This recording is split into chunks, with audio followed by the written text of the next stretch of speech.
Franchement, je pensais pas que j'allais faire une vidéo comme ça, où j'allais parler ouvertement de ma relation, genre officiellement. Mais après 7 ans, et vu qu'on dit que 7 ans, c'est l'année où tu sais que c'est secure, que c'est fixé, c'est solide, ben, je me dis pourquoi pas parler de ma relation en fait. Pourquoi pas enfin en dire un peu plus. C'est une dinguerie, je suis dépassée. 7 ans. Wow. Un 23 juin 2019, j'ai accepté de commencer une relation.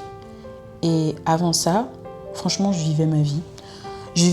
J'avais vécu une énorme blessure. J'avais perdu un être très proche en 2017. Et depuis là, j'étais vraiment dans un mood de je veux faire ce que je veux. Que ce soit l'impudicité, que ce soit le mensonge, que ce soit les mauvaises fréquentations. Je me suis dit, je me lance dedans. Moi qui ai toujours été une fille en mode je veux bien faire les choses, je connais mes 10 commandements et tout. Là, je m'étais dit, c'est bon. C'est bon, si une personne qui m'est chère m'est retirée, et j'en voulais vraiment à Dieu. Je me disais vraiment, Dieu a littéralement retiré une personne qui m'est très chère, qui m'est proche, alors que c'était une personne qui m'a toujours fait du bien. Je me suis dit, why not? En fait, à quoi ça sert? À quoi ça sert de respecter les règles? À quoi ça sert d'être sage et tout ça? Et je me suis rebellée totalement. Et entre-temps, on commençait à me parler de quelqu'un. On parlait d'un gars. On me disait, ouais, tu sais, je connais un gars. Franchement, par rapport à ce que tu traverses et tout, je pense que ça peut vraiment être un soutien pour toi. Moi, 16 ans, 17 ans, je me disais, bon, j'avais eu déjà des crushs, des trucs comme ça. Je me suis dit, c'est bon. J'ai pas envie de me lancer et tout, je suis pas intéressée et tout ça. Puis on me dit, non, mais franchement, il faut vraiment que tu... Et on commençait que à me dire du bien de ce gars. Ce que je trouvais bizarre, parce que je me dis, il n'a que des bons côtés, ton gars, là. Que des bons côtés, genre. Mais, tu sais, en même temps, 16 ans, 17 ans, j'étais encore une ado et je rêvais un peu de l'idéal, du parfait et tout. Donc, ça me faisait un peu réfléchir, on va dire. Et puis, on continue à me parler du gars. On parle du gars. Je me dis, bon, votre gars, là, c'est qui? Et on me dit, non, tu dois vraiment le rencontrer et tout. Parce que même si je te le dis, je t'explique et tout ça, il faut que tu vives. Ils me disent, quoi, cette histoire? Je prends mon temps, je continue à être dans mes trucs et tout. Je continue, je vis ma vie, etc. Ma vie, entre guillemets, tu vois. Mais tu sais, dans cette adolescence, ben, j'avais pas trop envie de m'engager parce que je me disais, imagine, je m'engage et puis je perds des occasions de profiter de la vie, de découvrir d'autres choses, d'avoir des options. Je me disais, franchement, j'ai pas envie de manquer d'options. Mais dans ma vie, ça n'allait pas parce qu'en 2019, je venais d'avoir 18 ans en avril et on tendait vers la fin de l'année scolaire et j'étais en secondaire. Donc, il y avait des cours vraiment qui me menaçaient ma réussite scolaire de secondaire. Notamment les maths, l'histoire et tout. C'était vraiment des cours qui me hantaient.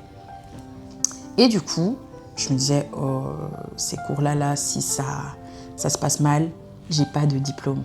Et moi, étant perfectionniste,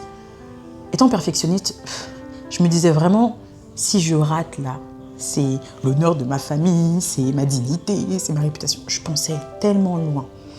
Et du coup, c'était vraiment mon stress du moment. Puis j'étais dans une fréquentation. J'avais des fréquentations, c'était pas ce qu'il fallait. Parce que même dans ces fréquentations-là, dans l'impudicité, je me sentais pas moi. En fait, je commettais des actes et tout ça, mais je me sentais pas moi, c'était pas ma nature, c'était pas qui je suis, ça me représentait pas du tout. Ça représentait juste une rage, une colère, une blessure d'avoir perdu un être proche. Du coup, on parle du gars, tu vois, mais moi, le gars, je me dis, bon, ok. Puis je le vois sur les réseaux, je vois et tout, ce qu'il dit, ce qu'il fait, etc., les gens qui parlent de lui et tout ça. Je me dis, ah ouais, le gars, il est connu et tout ça, donc je me suis dit, un gars connu comme ça, et puis tu vas assumer une relation comme ça. Il dit, pardon. Et on arrive au mois de juin de 2019. Et c'est là où je me dis, je me sentais vraiment perdue. Et je sentais que j'étais en train de perdre tous mes moyens, de perdre le contrôle sur plein de choses dans ma vie, mes études, les relations et tout ça. Et je me suis dit, bon, je vais aller voir ce gars-là. On va aller voir c'est qui et tout, qui il est vraiment. Donc du coup, je retrouve l'adresse, je prends l'adresse, je me rends vers ce fameux lieu. Et littéralement, ma vie a changé à ce moment-là. Ma rencontre avec cet homme a bouleversé ma vie. Et depuis, je me rends compte en fait que ça fait déjà 7 ans. 7 ans que cette relation dure, 7 ans que je vis des choses exceptionnelles, 7 ans où je me vois grandir, mûrir, et tout ça parce que il m'a vraiment permis de voir ma personne comme lui, il me voit. Et c'est une dinguerie, c'est vraiment exceptionnel, c'est unique. Et tu sais, moi, j'ai toujours grandi, j'ai grandi dans une famille croyante. J'ai toujours cru en l'existence de Dieu, j'ai toujours entendu parler de Jésus, et ainsi de suite. Mais tu sais, c'était très religieux. Moi, c'était toujours, on connaît le bien et le mal, on connaît beaucoup d'histoires connues, populaires de la Bible, on connaît les 10 commandements qu'on apprenait à l'école, et j'avais pas, moi-même, ma relation avec Dieu, tu vois, donc moi, je me dis, ok, cool, tant que je fais rien de mal, ça va, jusqu'à ce que mon âme avait été totalement chamboulée. Et un 23 juin 2019, je mets les pieds dans mon église pour la première fois. Et il y a un message qui me frappe. Et en même temps, je le rencontre. Et non, je te parle pas d'un gars humain. Je te parle pas d'un mec, d'un type, d'un boug. Je te parle de Jésus. Et ça fait 7 ans que j'ai fait de Jésus mon Seigneur et mon Sauveur. Et je tenais vraiment à se faire cette vidéo parce que ça fait 7 ans tout juste. Et au moment où cette vidéo sort, ça sort le 23 juin 2026, par la grâce de Dieu. Et tu sais, je pourrais te donner plein de tips, je pourrais te donner plein de ce qu'il faut faire et ne pas faire quand tu es en Christ. Moi, je veux te parler avec mon cœur. Je vais être très transparente. J'ai filmé cette vidéo hier. Et pour moi, c'était trop structuré, c'était trop cadré. Je vais te parler avec mon cœur. J'ai bien sûr quelques versets à l'appui. Mais très globalement, ce que j'ai appris durant ces 7 années, c'est ce que ça signifie d'avoir une relation avec Jésus. On va te parler de Dieu et tu vas avoir cette image d'un vieux barbu dans le ciel qui te regarde, qui t'observe, qui va te juger, qui regarde si tu fais les choses bien ou mal et tout ça. Moi, j'ai appris au fil des années à avoir une relation avec Dieu. Et tu sais, je vais être très honnête, c'est une relation. Il n'y a aucune relation qui est parfaite. Il n'y a aucune relation qui est parfaite. Si tu regardes les relations que tu as avec tes parents, tes amis, ton conjoint, ta conjointe et tout ça, elles ne sont jamais parfaites. Tous les jours ne sont pas roses. Tout ne se passe tout ne se passe pas toujours comme prévu. Mais c'est une relation. Elle est unique. Et la première chose que j'ai remarquée et qui m'a frappée, c'est que je ne peux pas comparer ma relation que j'ai avec Dieu avec la relation que la personne en face de moi a avec Dieu. Parce que, tu sais, très vite, tu es impressionné par la façon dont quelqu'un peut prier, la façon dont la personne formule ses prières quand elle prend la parole, la façon dont la personne adore, loue, tout ce que tu veux, la façon dont la personne parle de Jésus sur les réseaux et tout ça. Ça peut te décourager. Mais en fait, chacun sa relation. Et puis, je vais te dire comment réellement j'ai décidé d'accepter Jésus, parce que ce n'est pas la première fois que j'entendais parler de Jésus en juin 2019. On m'en parlait déjà depuis 2018. On m'avait évangélisé, des amis autour de moi me proposaient et m'invitaient à aller à l'église avec eux. Et moi, honnêtement, je tenais trop à ma jeunesse, mais surtout à profiter des bons moments. J'étais dans la danse, donc du coup, il y avait la musique avec, il y avait la danse, l'ambiance, etc. Moi, je savais pertinemment que si j'acceptais Jésus, je devrais laisser de côté tout ce qui était la musique du monde, tous ces trucs-là, parce que ça n'était pas en alignement avec ce que Dieu dit dans sa parole, déjà de moi, mais globalement aussi du message qu'il porte, du message qu'il représente, de qui il est en fait et qui je suis aussi. Parce qu'il y a des chansons qui peuvent être très entraînantes, mais qui peuvent dénigrer la femme, dénigrer plein de choses que tu représentes, que tu es. Et du coup, moi, mon dilemme, c'était ça. C'était vraiment genre, je vais devoir laisser tomber la musique et tout. Et dans ma tête, moi, je me disais, qui dit être chrétien, ça veut dire des musiques lentes, des musiques avec des orgues dedans, des violons, En fait, worship, tu vois. Mais moi, je pensais qu'il n'y avait que ça. Et pour la faire très simple, ma marche avec Jésus, c'est pas dès que j'ai donné ma vie à Christ, le 23 juin 2019, que toute ma vie a changé et tout. Parce qu'en fait, c'est une décision. J'ai décidé surtout en premier lieu de faire de Jésus, pas d'abord mon Seigneur, mais d'abord mon Sauveur. Parce que, comme je le dis, j'étais dans une situation où la secondaire, c'était en train de finir, on recevait nos résultats dans 2 jours. Donc moi, j'accepte Jésus plus en mode « sauve-moi, s'il te plaît ». 2 jours après, on obtient nos résultats. Et en fait, c'était très simple. Soit on t'appelle et on te dit « t'es pas prise », soit... Enfin, t'es pas prise, t'as pas ton diplôme. Soit on t'appelle pas et on t'envoie juste un mail pour te dire « félicitations ». Donc moi, j'étais en stress le 25 juin. Et au final, je reçois le mail, j'ai réussi. Et ce qui est drôle, c'est que je sais que c'est la main de Dieu. Parce que quand j'ai reçu mon bulletin de notes, mais catastrophe, hein, maths, histoire, catastrophe. Donc je me suis même dit, mais comment moi je suis passée, comment j'ai réussi? Puis après, je me suis pas trop posé de questions. En vérité, j'ai mon diplôme, allez, on y va. On va aux études supérieures. Mais ça a été déjà le premier signe de Dieu. Et c'est là où je me suis dit, ok, je regrette pas mon choix. Et jusqu'à aujourd'hui, je regrette pas. Mais ça n'a pas été directement tout change, que ce soit, je sais pas moi, tenue vestimentaire, musique que j'écoute, ce que je regarde et tout. Ça n'a pas été du jour au lendemain. Ça a vraiment été graduel parce que déjà, mes fréquentations et tout, c'était pas d'un coup que je disais « moi j'ai accepté Jésus, je me casse ». Non, ça a continué. Mais au fil du temps, il y avait un événement qui m'avait marqué. J'étais avec une amie, on allait partir à l'anniversaire, dans un anniversaire de son père. Et elle avait, en fait, ça m'avait marqué à quel point elle avait été bouleversée par l'esprit, par le Saint-Esprit. Et je la voyais littéralement en larmes, hein, et elle était très sensible à ça. Et c'est cette sensibilité-là qui m'a marquée. Je me suis dit, mais moi aussi j'ai accepté Jésus, pourquoi je ne suis pas encore si sensible à ça?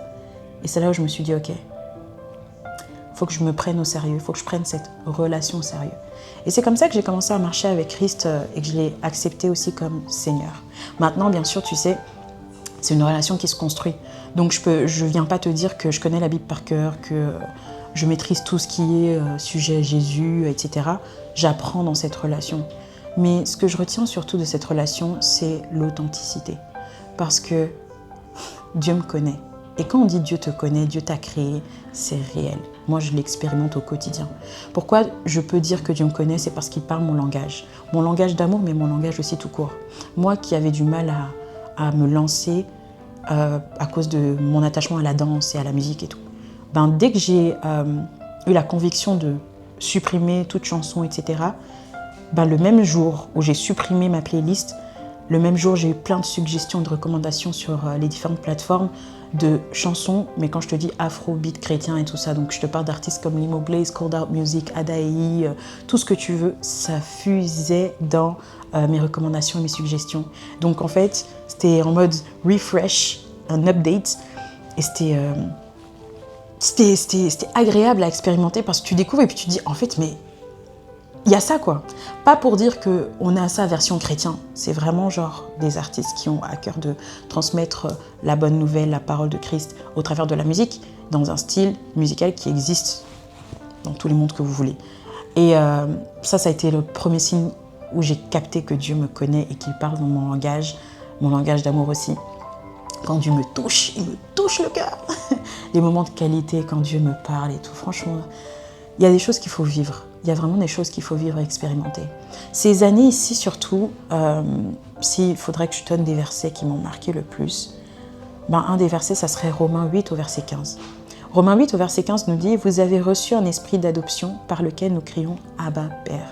Ça aussi, c'est une facette de Dieu que j'aime expérimenter, c'est de découvrir ces différentes facettes. Tu parles à Dieu le Père, tu parles à Dieu le Fils, tu parles à Dieu le Saint-Esprit. Tu parles aussi à un ami, tu parles à un confident. Et puis moi, j'aime beaucoup à chaque fois introduire quand je parle à Dieu. Parce que prier, c'est parler à Dieu. Donc, c'est pas un truc de dingue. Ça peut être très solennel dans un certain moment. Mais tu sais, ma relation, justement, c'est ma relation, c'est comme ça que ça se passe avec Dieu. Moi, je parle très ouvertement. Je lui dis, bon, là, papa, donc je m'adresse à mon père. Ou alors je dis, Saint-Esprit, toi qui es mon confident, il faut que je te parle. Tu vois, vraiment. Et je parle en mode, bien sûr, je parle dans un langage normal, j'ai envie de dire, mais mon langage, tu vois, je lui dis, franchement, je t'avoue, je capte pas trop ce qui se passe, c'est tout. Je lui parle. Ou alors j'écris dans mon journal, mais je parle à Dieu. Et ça, c'est une des choses que j'aime beaucoup, vraiment sentir que tu es dans une relation. Et bien sûr, il faut apprendre à laisser Dieu parler aussi, il faut écouter, c'est vice-versa. Et c'est un truc que j'aime expérimenter, que je ne cesse d'expérimenter, surtout qu'il y a différentes dimensions. Tu sais, plus tu grandis avec Jésus, plus tu découvres les différents, the different layers, tu vois, les différentes couches qu'il y a, les profondeurs qu'il y a dans cette facette-là. Tu peux rencontrer Dieu le Père niveau 1, mais niveau 2, niveau 3, oui, tu vois. Tu sais, c'est comme un enfant, quand il grandit, un père ne va pas s'adresser à son enfant de 4 ans de la même façon, de la même manière à laquelle il s'adresse à son enfant de 18 ans, tu vois. C'est très différent. Plus tu grandis, plus tu vas découvrir différentes facettes. Et ça, je continue de l'expérimenter et ça a toujours été bien. Et puis surtout, expérimenter Dieu qui me parle. Ça, c'est quelque chose qui... faut laisser Dieu parler, que ce soit au travers de la Bible, de la parole. Il y a vraiment des versets, je me dis, ça a été écrit pour moi. Ça a été écrit pour moi. Même si tu te lèves à l'église, tu dis, je reçois, amen, c'est ma parole, il n'y a pas de souci, c'est ta parole. Mais moi, franchement, il y a des versets, il y a des paroles. Je me dis, Dieu a écrit ça pour moi. Bien sûr, c'est en fonction de la saison dans laquelle on se trouve. Mais il y a des versets, en fait, qui sont intemporels. Je me dis, vraiment, ça, c'est moi, matin, midi, soir. Ça, c'est moi, hier, aujourd'hui, demain, tout ce que tu veux. Dieu parle vraiment et Dieu sait comment nous parler. Dieu parle tantôt d'une manière, tantôt d'une autre, mais il faut y prendre garde. Parfois, il va parler au travers des gens autour de toi, au travers de la parole, au travers d'un songe, au travers d'une vision, au travers de tellement de façons. Et Dieu sait comment il fait avec moi. Et c'est ça que j'ai apprécié encore de cet aspect de relation. C'est vraiment qu'il personnalise sa façon de s'adresser. Il peut s'adresser de façon très générale, très globale, mais aussi, tu vois, très intime, très just for you, just with you. Et en tout cas, dans toutes ces années que j'ai pu vivre, ce que je retiendrai surtout, c'est que Dieu, il m'aime réellement. Tu sais, on t'a dit Dieu t'aime, ok.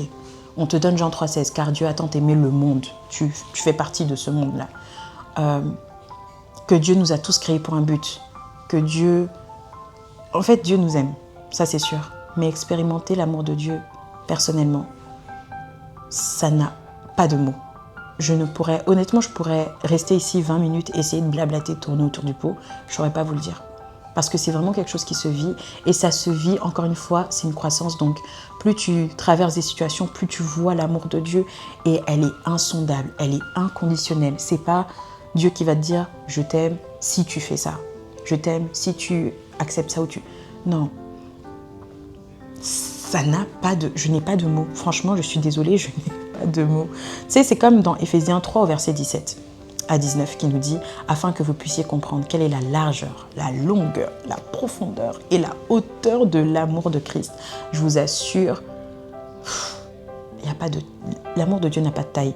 Et comment est-ce que j'expérimente l'amour de Dieu? Concrètement, comment ça se présente? Tu sais, il y a parfois des situations que tu vis, tu ne comprends pas pourquoi. Et puis quand tu comprends avec le temps, en réalité, ce qui t'attendait derrière, tu te dis, purée, non seulement tu me connais, mais tu m'aimes. Parce que tu n'as pas permis que j'aille à gauche, alors qu'à droite, tu avais tellement de choses prévues pour moi. Vous savez, c'est cette fameuse image-là de Jésus qui garde une grosse peluche derrière le dos, alors que la petite fille, elle a une petite peluche comme ça. C'est exactement ça. Dieu, il t'aime tellement qu'il a des projets pour toi, mais je te dis... En fait, nous, on a des projets, il n'y a pas de problème. Mais Dieu, le projet qu'il a là, pardon. Je suis arrivée à un stade où, après 7 ans, j'expérimente, et encore récemment, j'expérimentais une période que je pensais difficile, mais en fait, ce qui se cachait derrière, mais je me dis, merci Seigneur, quoi. J'ai eu un refus. En fait, ce qui s'est passé ensuite, je me suis dit, mais déjà, Dieu merci parce que tu m'as évité une situation compliquée. Et puis, ce que j'ai obtenu au final, mais x10, x100, x1000, je sais pas. Mais là, j'ai vraiment dit, Dieu m'aime. Je suis, tu sais, on est tous les chouchous de Dieu, mais là, je me suis sentie vraiment chouchou de Dieu. Chouchou de Dieu. Franchement, vraiment, tu vois, le princess treatment, là, c'est tous les jours avec Jésus. Tous les jours. Mais bien sûr, à condition que tu donnes aussi.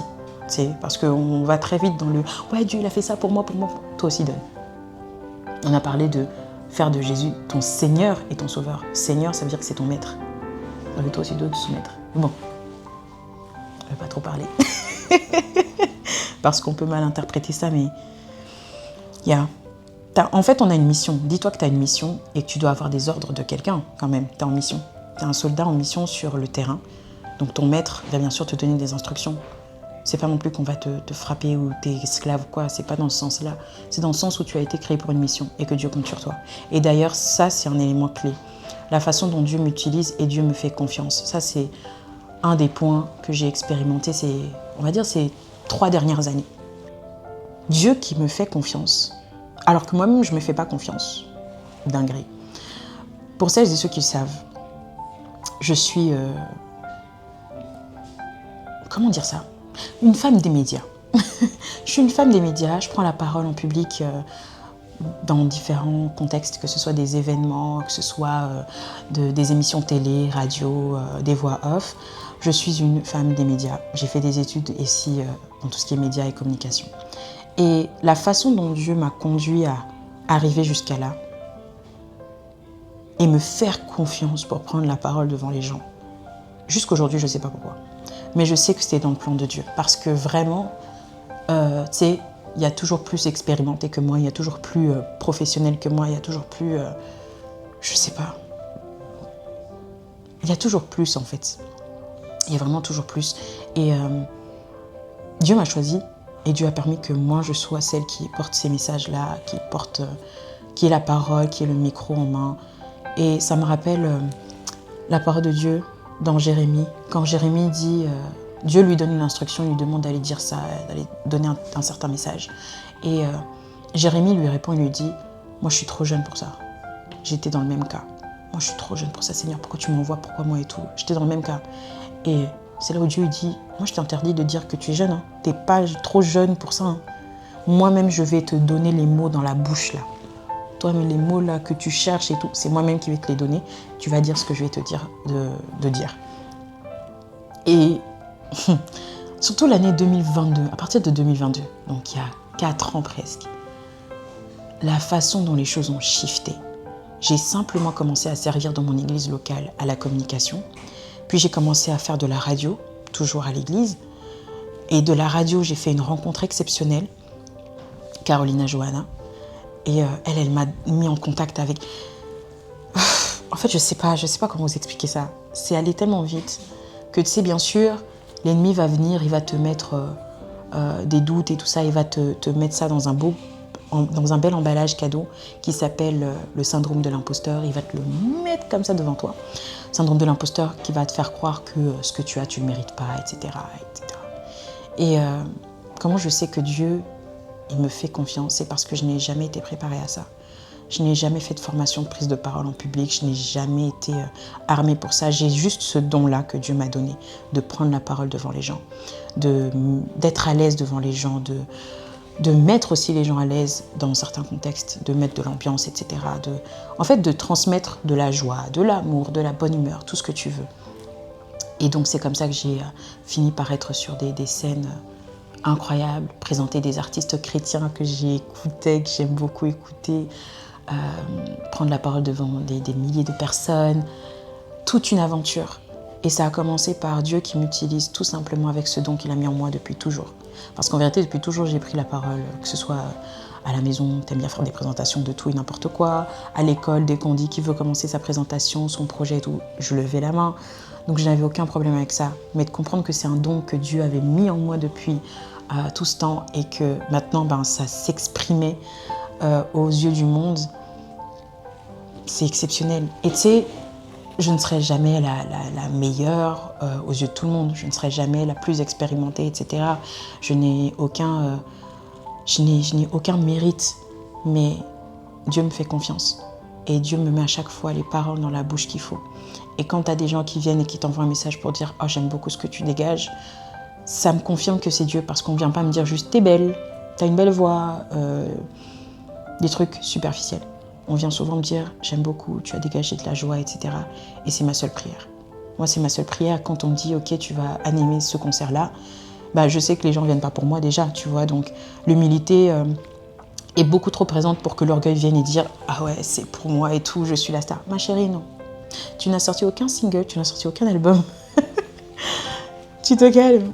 Mais ça n'est jamais arrivé par la grâce de Dieu. Si ce n'est que le stress de bien faire, l'envie de bien faire et de surtout pas décevoir Dieu, en fait, parce que tu le représentes littéralement. Tu es littéralement en train de le représenter. Et que de belles expériences. Avec Dieu, moi, ce que je retiens, c'est juste, mais vraiment, quand on dit de faire confiance à Dieu, faire confiance, mais à 100%. Et c'est ça la folie du truc, en fait. Parce que la foi, c'est la ferme assurance des choses qu'on ne voit pas. Genre, tu ne vois pas le bail, mais tu as confiance. Et humainement, bien sûr, on a envie d'avoir un petit aperçu, un petit avant-goût de ce dont il s'agit. Avec Dieu, il ne faut pas chercher. Faut pas chercher parce que ça va te perturber, ça va te frustrer, ça va te rendre impatient, impatiente. Et j'avais juste envie de faire une petite vidéo, même pas 30 minutes, où je parle de juste à quel point je suis reconnaissante envers Jésus. Et je m'attendais à rien en acceptant Jésus, honnêtement. Mais j'étais arrivée à un point de... J'étais sans issue. Voilà. Je n'avais plus d'issue. J'essayais toujours de faire les choses par moi-même. J'ai toujours été un peu débrouillarde, indépendante. Donc j'essayais toujours de trouver solution par moi-même pour ce que je traversais, pour ce que je vivais. Mais là, je reconnaissais que je ne pouvais pas. Je ne pouvais pas. Et est-ce que je le regrette aujourd'hui après 7 ans? Absolument pas. La jeune femme que je suis aujourd'hui ne serait rien sans Christ. Parce qu'il me montre l'image de qui je suis réellement, de comment il me voit. Comment tu veux que je dise non à quelqu'un qui ne veut que mon bien, qui m'a accordé la victoire à la croix? Parce qu'en fait, l'œuvre de la croix, c'est m'accorder la victoire sans avoir même eu la garantie que moi j'allais l'accepter. Je trouve que c'est encore une dinguerie. Il m'a tant aimé. Parce que oui, on dit, le verset nous dit, Dieu a tant aimé le monde. Dieu a tant aimé Nancy. Dieu m'a tant aimé qu'il a accepté de donner son fils unique. Est-ce que moi j'étais là à cette époque-là? Pas du tout. Je n'étais pas là, je n'étais pas manifestée ici sur la terre. Mais il m'a tant aimé pour faire ça. Et est-ce que je le regrette de l'avoir fait, d'avoir accepté Jésus à 18 ans? Oui, je regrette à 18 ans, j'aurais aimé le faire plus tôt en fait. J'aurais aimé le faire beaucoup plus tôt. Non, je ne regrette pas du tout. Parce qu'il y a tellement de choses aujourd'hui que j'expérimente que je suis très heureuse d'expérimenter avec Christ. Surtout, tu arrives à l'âge adulte, tu vis des choses et tout, les études, etc. Tout a été conduit par Christ. Et je n'ai aucun regret là-dessus. Vraiment aucun regret. Je bénis vraiment Dieu, je suis très reconnaissante envers Dieu et aussi envers l'entourage que Dieu m'a permis d'avoir aujourd'hui. Parce que je ne grandis pas seule. Je ne peux pas le faire toute seule parce que y a eu beaucoup de moments de découragement. Il y a eu de la dépression aussi. Hein. J'ai fait de la dépression étant en Christ. Je dis que j'ai fait parce que c'est fini. Et ça, c'est fini parce qu'il faut guérir de ses blessures intérieures. Donc, va te le procurer s'il te plaît. C'est tellement nécessaire comme outil. Mais j'ai guéri de mes blessures, mais sans l'entourage que j'ai, j'aurais pas réussi. J'aurais pas réussi parce que l'envie de mettre fin à mes jours m'a déjà traversé l'esprit, bien que j'étais en Christ. Et c'est là où une chose que je tiens à préciser, c'est qu'il faut être conscient de son identité en Christ. Ça fait toute la différence. Savoir ce que Dieu dit que tu es, qui Dieu dit que tu es, ça fait toute la différence dans sa marche avec Christ. Parce que ça empêche, en fait ça te fait gagner du temps et ça empêche l'ennemi de venir te dire du n'importe quoi. Ça vraiment, ça empêche. Et tu sais, il y a plein de questions qu'on se pose aussi par rapport à ça. Quand tu marches avec Jésus, tu dis, bon, la Bible, vous me parlez de la Trinité, vous me parlez des démons, vous me parlez des combats spirituels, de la religion, vous me parlez de la sainteté, Saint-Esprit, la dîme, les offrandes, parler de la Sainte Seine, c'est quoi tout ça? Franchement, honnêtement, hein, il y a 7 ans, j'aurais aimé qu'on me donne genre un petit guide, un petit document. On me dit, voilà, si tu as des questions, tu retrouves les réponses à tellement de questions ici. Ben moi, je te recommande un livre. Il est là. C'est un livre écrit par le pasteur Christian Saboukoulou, mon pasteur, enfin l'un de mes pasteurs. Et c'est un livre qui regroupe plus de 150 questions fréquemment posées autour de la foi, dont ce que je viens de te mentionner. Et donc ce livre-là, franchement, procure-le-toi, parce que même si tu as quelques années en Christ, il y a des questions que tu t'es jamais posées, qui sont posées dedans, et dont tu trouves même les réponses, et c'est pas juste des réponses comme ça, c'est des réponses basées et appuyées avec la parole de Dieu. Il y a tellement de livres que je pourrais te recommander, mais Bien sûr, je te recommande ce livre-là. Je pense que jusqu'à aujourd'hui, c'est toujours le livre le plus vendu dans le monde de tous les temps. Et c'est le pain quotidien, c'est mon tout, c'est Dieu qui me parle, c'est Dieu qui me rassure, qui me console, qui me prévient, qui m'avertit, qui me rappelle, qui m'encourage, qui me fortifie. C'est Dieu qui me parle tout le temps. Tout le temps, tout le temps, tout le temps. C'est Dieu qui m'équipe, c'est Dieu qui m'encourage, c'est Dieu qui me fortifie, c'est Dieu qui m'aime, c'est Dieu qui... C'est Dieu, la parole est Dieu. Tu veux que je te dise quoi de plus 7 ans les gars, 7 ans sans regret, 7 ans de belles surprises, 7 ans de joie, 7 ans de défis, de challenge, mais 7 ans de victoire les gars, 7 ans de victoire. J'ai vaincu le péché, j'ai vaincu les liens d'âme, j'ai vaincu tellement de choses en fait. Tu sais, c'est 7 ans dans l'armée, hein. C'est 7 ans de victoire. J'ai vaincu des pensées que j'avais, des systèmes de pensée, des façons de penser qui dataient de avant. J'ai vaincu des blessures intérieures, j'ai vaincu les forteresses. J'ai vaincu tellement de choses par la grâce de Dieu et par l'assistance de Christ lui-même qui est venu combattre pour moi. Vous savez, Sabaoth, c'est vraiment celui qui a défendu ma cause. Et I'm in love. I'm in love. Il y a rien qui pourra me séparer de Dieu. Il n'y a rien qui peut me séparer de Dieu. At this point, faut me tuer en fait. Franchement, ouais. Faut me... Mais je suis émerveillée. Je pourrais parler pendant des heures. Mais bref, moi, ce que je vous souhaite, ce que je te souhaite, c'est d'expérimenter Christ. D'essayer au moins une fois, tu sais. Moi, j'ai essayé et je me suis dit, ok, why not, je suis quand même au pied du mur. Donc, je vais essayer. Et voilà où ça m'a emmené. Voilà où ça m'a emmené. J'ai 0 regret, purée. Franchement, si c'était à refaire, mais direct. Et genre, encore mieux, tu vois. Genre, jour 1, on lit non-stop, je sais pas, mais... Je suis dépassée, je suis émue, je suis fière. Fière d'avoir accepté Jésus-Christ comme Seigneur et Sauveur. Fière d'appartenir à mon église, fière d'avoir mon entourage, fière d'avoir vécu ce que j'ai vécu. Mon parcours, il m'appartient, il est propre à moi. Je n'ai aucun regret sur ce parcours parce qu'au final, je suis là. Parce qu'au final, je suis une meilleure version que celle d'il y a 7 ans. Ça, c'est sûr et certain. Je suis une meilleure version de celle qui a 2 mois. Dieu permet que je grandisse, que je m'améliore, que j'apprenne et que j'avance. Toujours avec lui devant et moi juste derrière.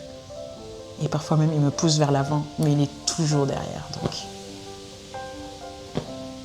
je ne sais pas comment dire merci à Dieu. Je ne sais pas comment dire merci à Jésus. Tu sais, quand tu penses à l'œuvre de la croix, tu te dis, waouh, c'est une dinguerie. Mais je peux juste dire merci en fait. C'est trop petit, merci. Comment on dit merci en hébreu? Non, franchement, all glory to God. Do it once. Try Jesus. Franchement, try Jesus. Try Him. Try Him. You won't regret it. You cannot regret it. I'm sorry. 7 ans. 7 ans, c'est ma plus longue relation stable. Ouais. Même en amitié, j'ai eu des dingueries, mais là, c'est doux. C'est doux. Bref, petite vidéo anniversaire. Et ben voilà, j'ai parlé de Christ sur ma chaîne. Je pense que je ne pouvais pas tarder. 7 ans. Le chiffre de la perfection, je suis née un 7. Vive encore toutes ces belles années qui m'attendent avec Christ. Et une éternité aussi. En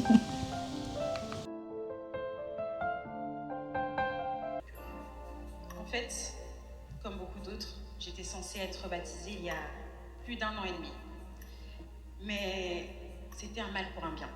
Parce que il y a 1 an et demi, je ne considérais pas le Seigneur comme mon bien-aimé. Je le considérais comme le Seigneur. Et aujourd'hui, en fait, cette relation a évolué. Il a permis qu'entre-temps, je puisse être transformée, comparée à il y a 1 an et demi. Il a permis tellement de choses. Et aujourd'hui, je suis venue pour dire que oui, il est le chemin, la vérité et la vie. Mais aujourd'hui, moi, je vous dis à vous tous, il est mon chemin, ma vérité, ma vie. Alléluia. Et je finis en disant ceci. Si c'était il y a 1 an et demi, je pense que je n'aurais pas saisi ce qui se passe maintenant. Aujourd'hui, moi, je le considère comme un mariage. C'est mon mariage. C'est vraiment mon mariage. Et j'ai juste qu'une seule hâte, c'est d'aller là-bas et de lui dire, oui, je le veux.